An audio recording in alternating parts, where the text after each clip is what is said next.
Australian Open chaos continues this morning as further doubt is cast over whether world number one Novak Djokovic will defend his title. He has spoken publicly for the first time since being detained by Australian Border Force officials, posting the statement on social media from his room at the Park Hotel in Carlton, the site of protests over the past 2 days. Now, it read, "Thank you to people around the world for your continuous support. I can feel it and it is greatly appreciated." A second tennis player has been detained by Australian Border Force officials and asked to leave the country. Renata Vorokova, the world number 80 doubles player, entered Australia last month with a vaccine exemption on the basis she had been infected with COVID-19 in the past 6 months. The 38-year-old has already played in a warm-up event in Melbourne. She's also being detained at the Park Hotel alongside Novak Djokovic. However, it's not believed she will challenge the government on the decision. More protests are planned outside the hotel today. Held in a hotel and facing deportation, the world's number one. For a city that used to have so much life, Final decision from an Australian judge. so much going for it. You know, at one stage it was the most livable city in the world for 2 or 3 years. Now it's the most livable city in the world. The number of people that are leaving Victoria in mass is huge because the way the citizens there have been treated is disgraceful. So, is there any shock or any surprise that, you know, the tennis players, regardless of whether you're number 1 or number 80, are being treated any different to the citizens? No.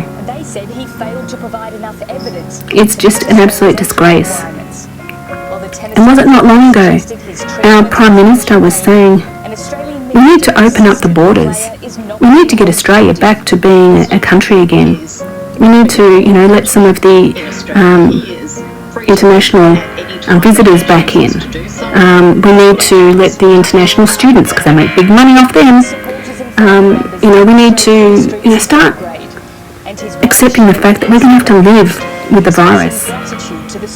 For him to say that and tell all the premiers before Christmas, you know, to, you know, stop being so diplomatic over the rules, which keep changing. You know, what you could do today, you can't do tomorrow, and what you did last week, you won't be able to do next year. It's a complete and utter state of confusion. Hence the funeral march playing in the background.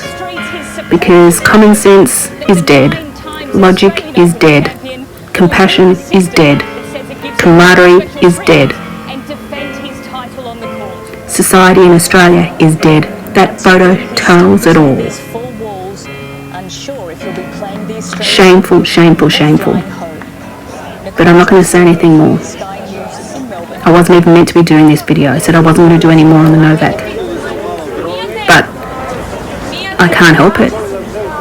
Because to know that a second tennis player is being deported, and she's been here for over a week already. How did she skip through? You know, it just shows they have no idea what they're doing. They're idiots and buffoons. They're bullies. They're big bullies.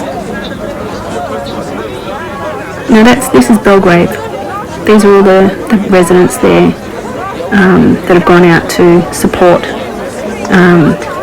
Mr. Djokovic. And, you know, good luck.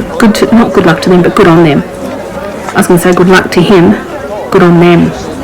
You know, so they're trying to make the best of a bad circumstance, hoping that it's a nightmare and it will go away.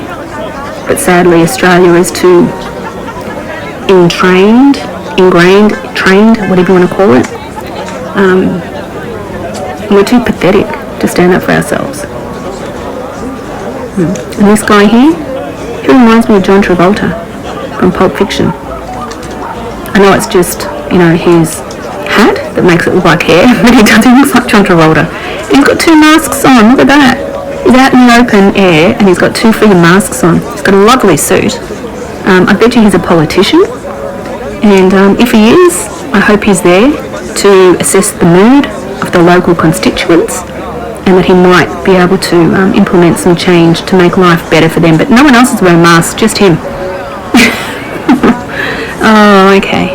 Yeah, so a picture says 1,000 words, and this is obviously all the local Croatian people here in Victoria And look at the colours that they're wearing. I know it's their flag, but their flag is nice and beautiful. It's got the double dragon, the double eagle.